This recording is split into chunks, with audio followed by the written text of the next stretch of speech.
Hello, everybody, and welcome to the Aurora Friday Alpha Leaks. As usually, we are welcoming you on Fridays, this time streaming live and showing you some and sharing with you some news from the Aurora project and what was happening during the week.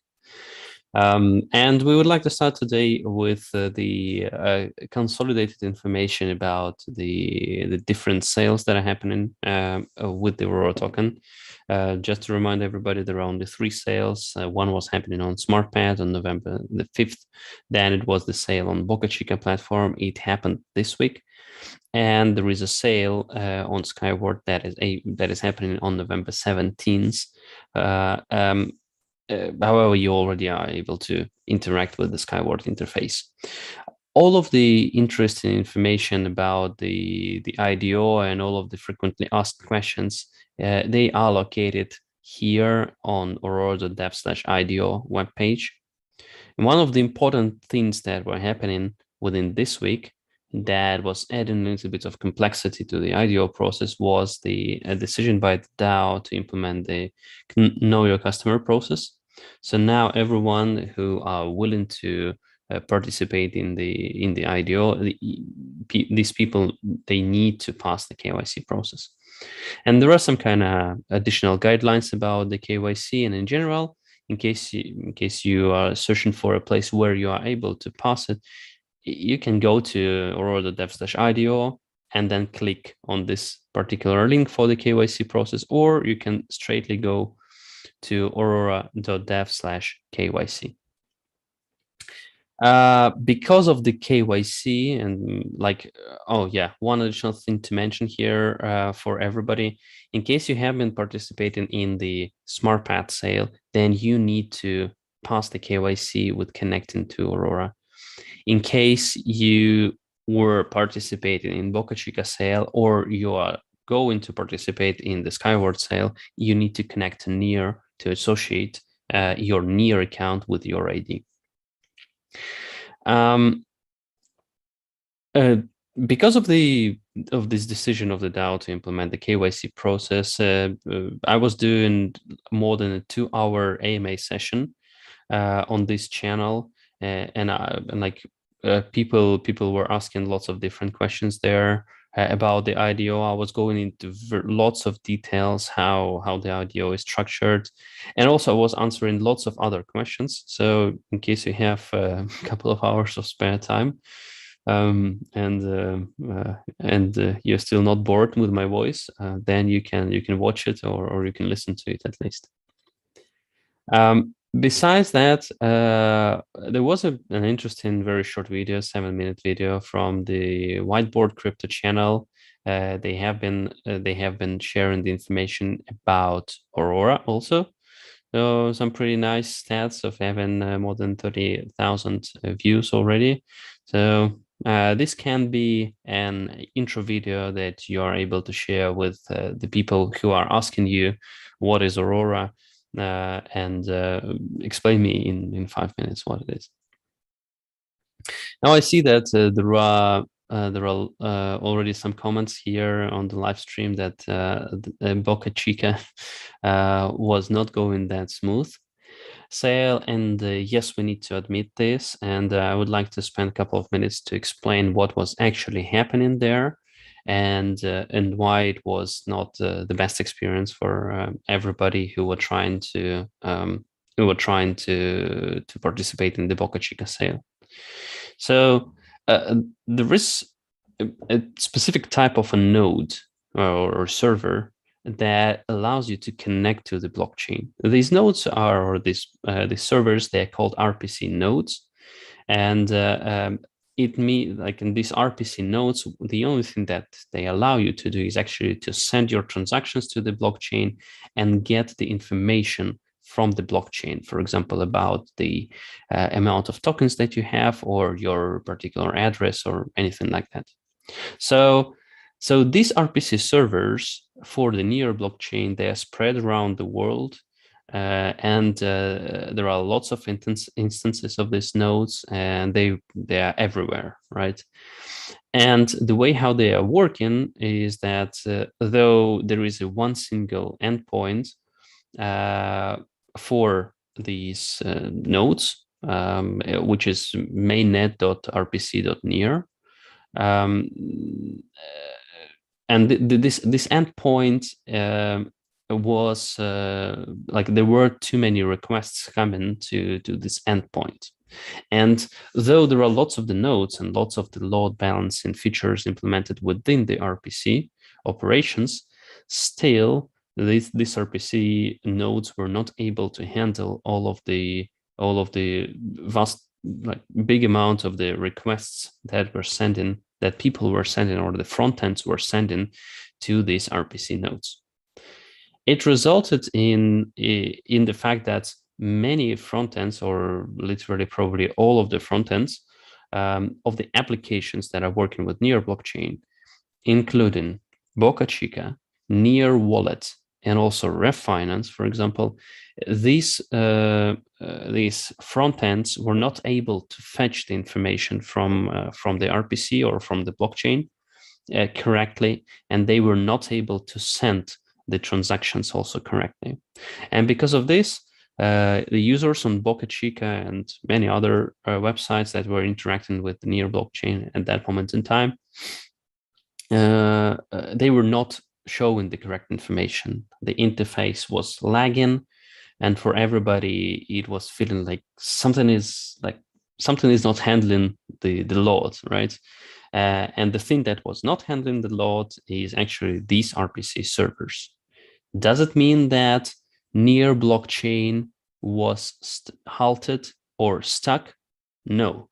Near blockchain was working as Swiss clock, all good. It was just a question about the RPC servers, because the majority of the requests that were sent there were the read requests, so they were not put in the transactions inside of the Near blockchain. Near blockchain performed perfectly fine without any problems, exactly as Max commented on this comment above. So just to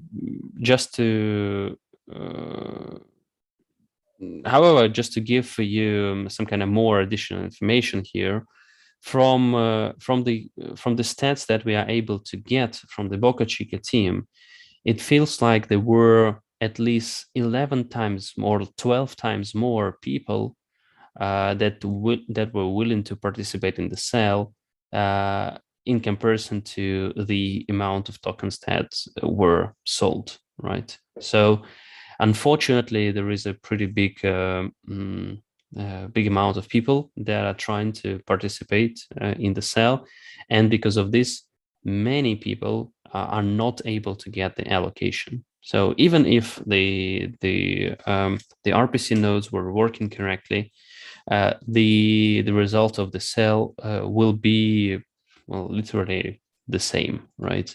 And many of you were still not able to get the allocation, unfortunately. It will be presented in case the RPC nodes were working correctly. It will be presented in a little bit different manner. So in the interface, you would see that you have sent your transaction, but transaction is in the queue of the unconfirmed transactions.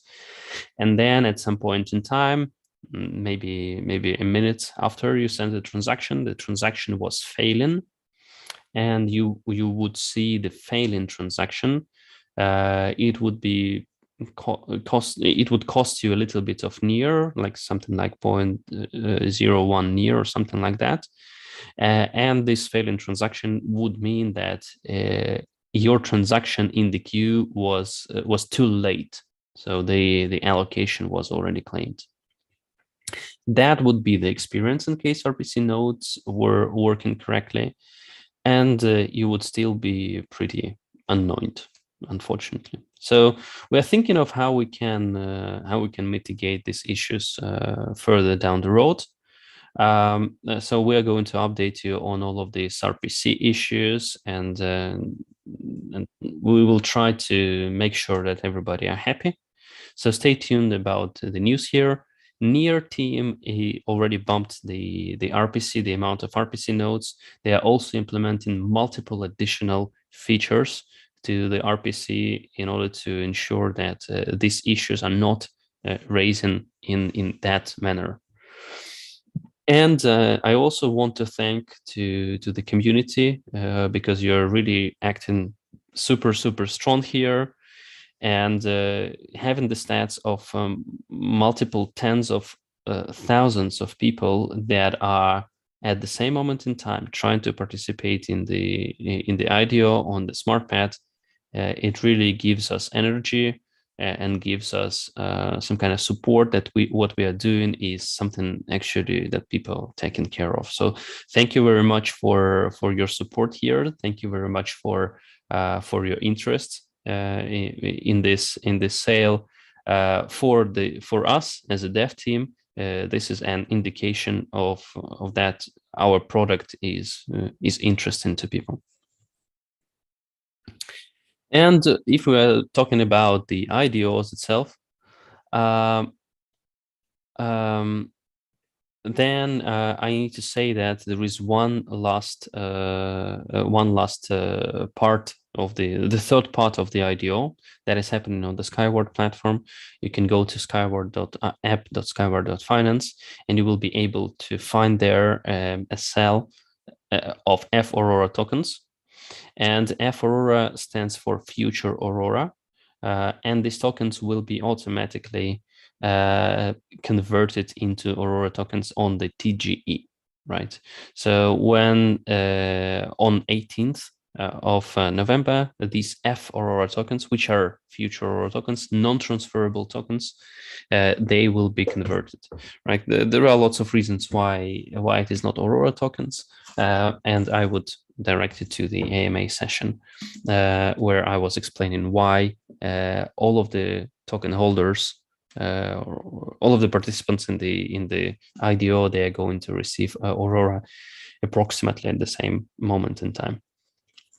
Again, just to make sure that we are on the same page, I'm not advising you to participate in the IDO. Please do your own research. This is not a financial advice. I'm just notifying you that there is a sale happening in Skyward, and in case you would like to participate in it, you are able to do it. In case you do not want to participate in it, I'm not pushing you to do it. Okay, so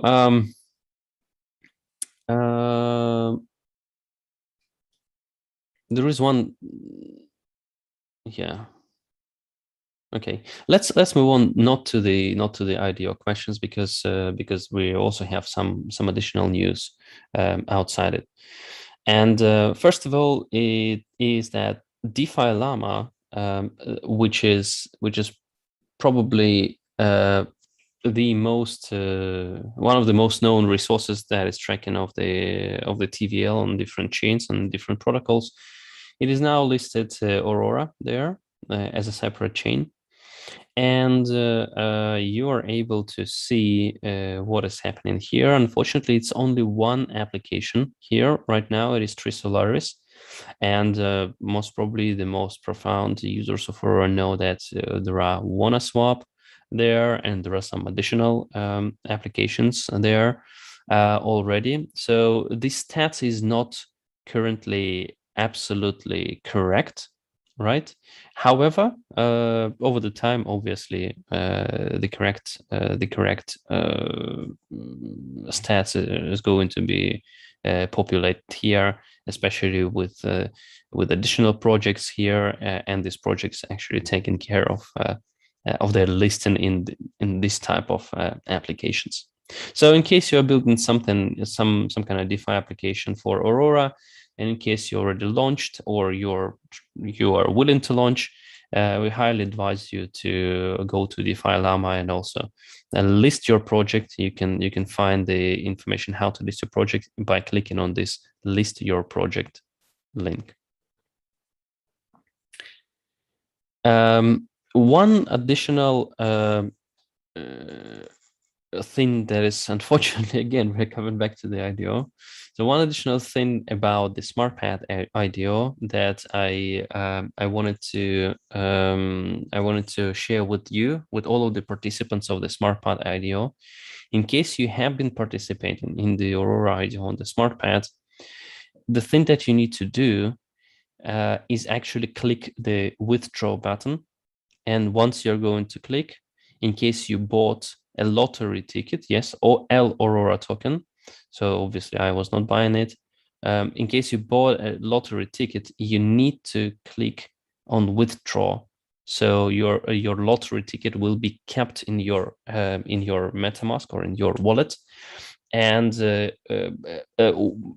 is needed because the way how the random scripts are working for doing the lottery. These scripts are analyzing who is owning these lottery Aurora tokens, and obviously smart contract is excluded there. So in case you would like to participate, please make sure that you have withdrawn your L Aurora token from the SmartPad. Right? It's going to be, again, super simple. Just go to SmartPad, just click login with your wallet, click on withdraw, and then everything should be good in about a second. It was a pretty long read that was posted by head of product of Aurora, Matt, and he was showing some specific interesting information about new Rainbow Bridge EUI, this Rainbow Bridge 2.0, as we call it. And in case you're interested in the UI and the user experience in general, we really recommend you to go there and read through this long post with some of the videos, with some of the screenshots. So in-depth explanation of how things are working and why we have chosen some of the approaches over the other. Really nice read. And actually, in case you have not yet tried or maybe not yet discovered all of the features of Rainbow Bridge 2.0, this is also a pretty nice place where you are able to get this update. Another thing that we wanted to mention is that Refinance, as one of the most big DeFi applications on Near, is doing currently the migration from wrapped Ethereum into Ether, right?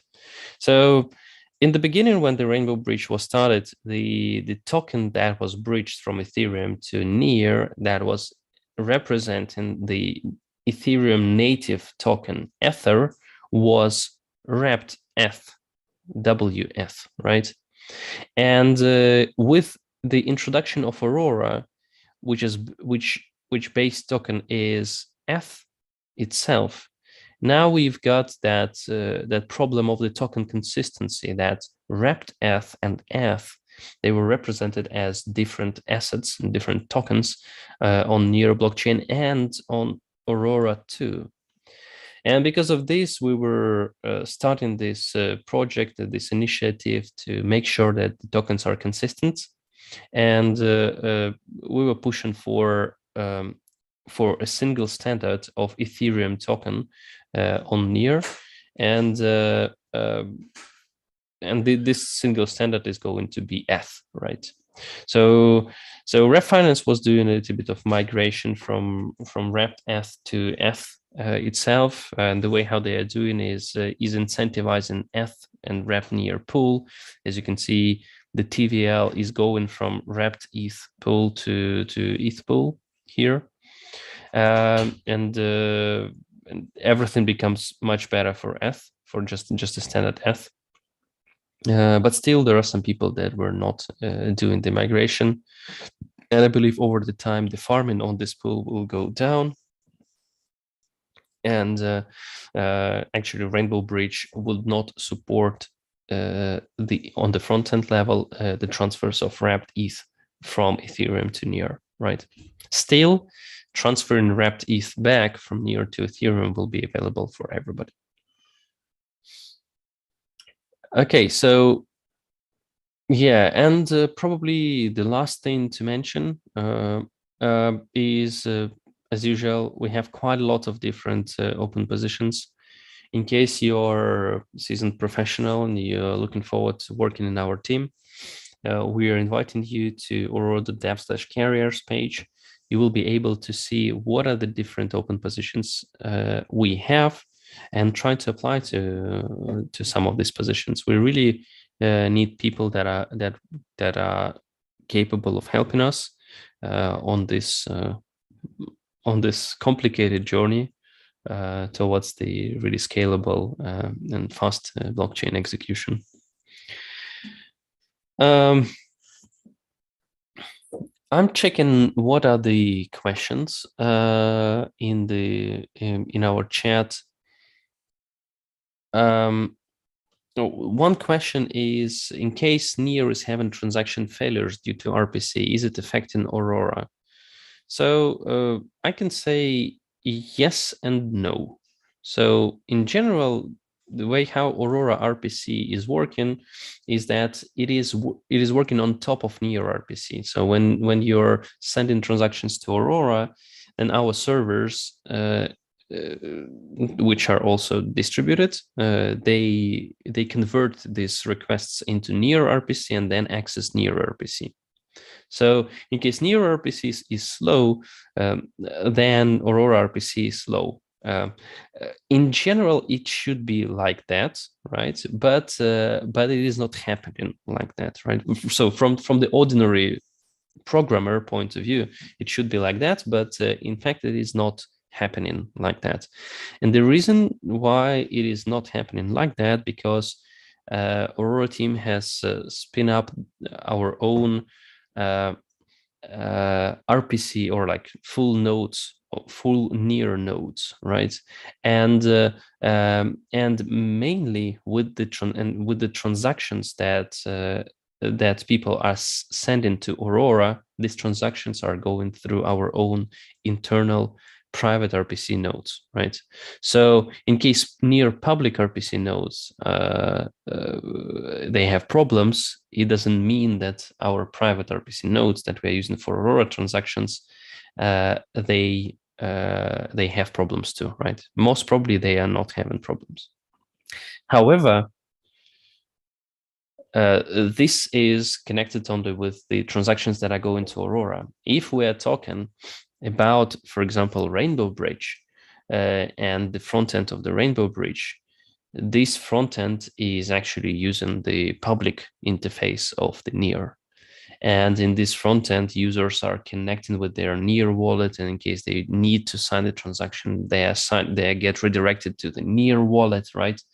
And Near wallet is again using the public Near RPC, right? So some products like Rainbow Bridge that we are using and that we are developing, that we are supporting, these products are actually using public Near RPC.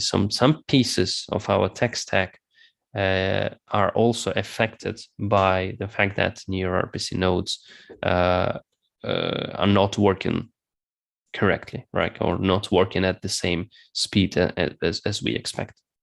So because of this, the answer here is yes and no, right? So Aurora transactions, they do not have that this slowdown. However, Rainbow Bridge, it has this slowdown.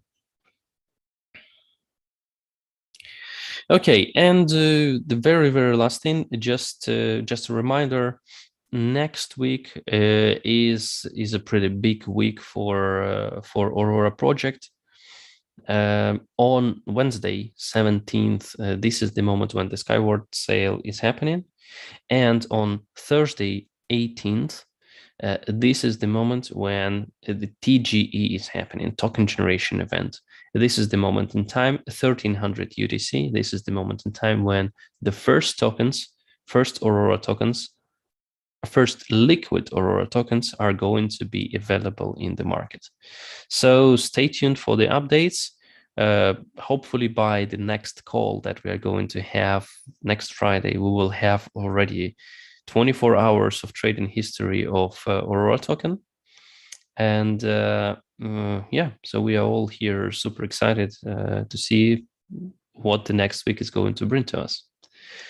Stay tuned, stay positive. Thank you very much for all of your support, and we see lots of negative feedback too from the community. Thank you for all of this. In case it is structured, in case it is, you know, it's just something more than just bad emotions somewhere in chats. It is really, really useful. We are all reading this and we are all taking it for us as a feedback to ourselves. We are very open to the feedback. Thank you very much for all of this. Yeah, and see you in exactly 1 week from now. Bye.